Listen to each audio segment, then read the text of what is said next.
Hello students, in the last video on mitosis we talked about one of 5 characteristics of life, growth. In this video we're going to move on to talking about reproduction, specifically by looking at meiosis 1 and 2.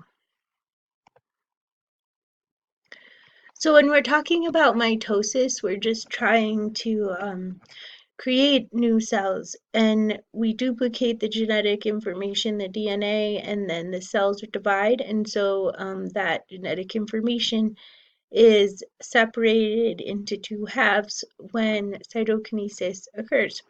But when we're talking about gametes or sex cells, we need to find a way to reduce the chromosomal information so that the chromosomal information from both parents can be combined for genetic recombination.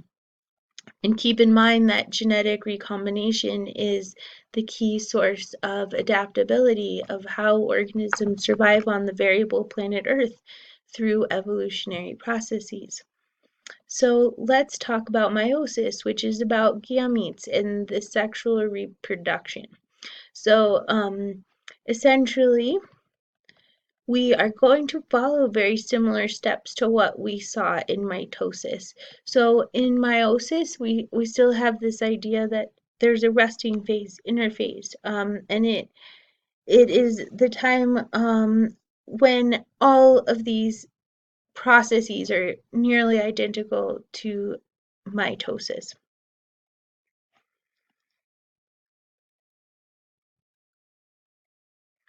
In meiosis 1, this crossover event is very important. So take a minute to appreciate this image.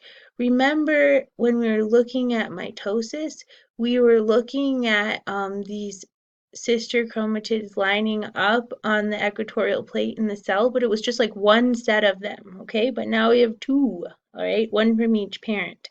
So when we have the homologous chromosomes aligned along the equatorial plate of a cell, we can see that proximity gives rise to chemical reactions. So these chromosomes get close enough together that the genetic material can actually recombine.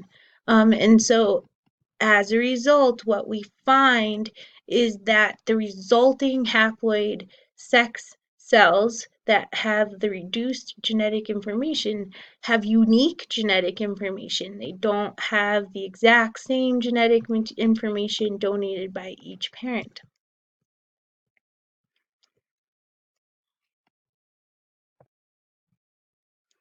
So in meiosis 1, it's very similar to mitosis, except our model is showing us here that we have two whole sets of duplicated chromosomes at the middle of the cell in metaphase 1, okay?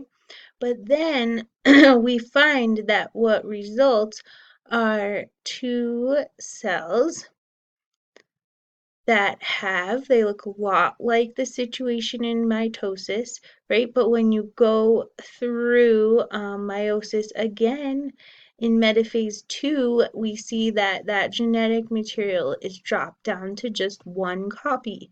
And so this is just one allele for every gene, one allele for every gene, one allele for every gene. And that's just not enough to make a whole organism. Now, still looking at meiosis 1, when we have, so there's 4 chromosomes here, right? We've got homologous chromosomes meeting together. We see this genetic recombination is modeled by the 2 different colors. And then recall that in my mitosis video, I made a point to really emphasize that it is not a passive situation that gives rise to anaphase and cytokinesis. There is a chemical reaction that's occurring here with the kinetochores and the microtubules that is physically pulling the chromosomes to opposite poles of the cell. And that's a chemical reaction that I liken to like a comic flip book or dominoes falling. So essentially, we see this active process. But in meiosis 1, I want you to see that the sister chromatids are still together.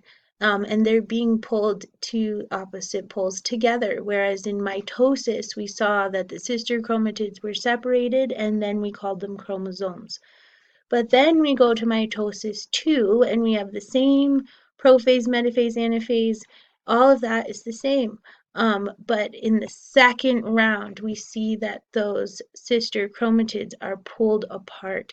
And what results is a haploid cell called a gamete or a sex cell.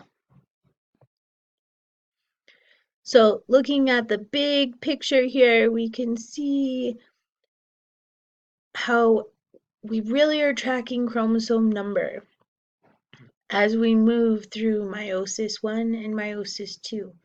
And the most important part in the end is that you end up with haploid cells, and you can think of haploid as like half of the genetic material. But what we started with were diploid cells that had two alleles, one from each parent. And you can see that those diploid cells are the result of mitosis. So here's another way to look at that math that I was just talking about. So when we're thinking about the synopsis of the homologous chromosomes, this occurs in meiosis during prophase 1, but it doesn't occur in mitosis. And crossover, recall, was that all-important step that creates genetic variation. And that doesn't occur in mitosis because we're not separating the genetic material into haploid cells. We're just reproducing the same exact cells. And so in prophase 1 in meiosis, that genetic variation occurs. Now we have these terms, homologous chromosomes and sister chromatids, and these are quite confusing terms. But let's think about it.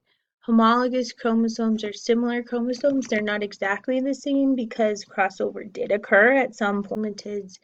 When we're talking about sister chromatids, we might be talking about meiosis, we might be talking about mitosis, but the important part is that those matched copies meet during metaphase in mitosis, but they don't meet during metaphase 1 in meiosis because recall during metaphase 1 in meiosis we had like what looked like two whole X's meeting up together rather than one X meeting at that center plate of the cell. And then in the end, we end up with 4 haploid cells at the end of meiosis 2. But at the end of mitosis, we just have 2 of the same kinds of cells. Now, there are many ways that this process of meiosis can go wrong, and what ends up resulting are sex cells or gametes that don't have the right number of chromosomes. Now, this is not really a problem in plants. We call these polyploids, and there are lots of plants that are polyploids. But in human beings and other organisms, this can create some deleterious health effects.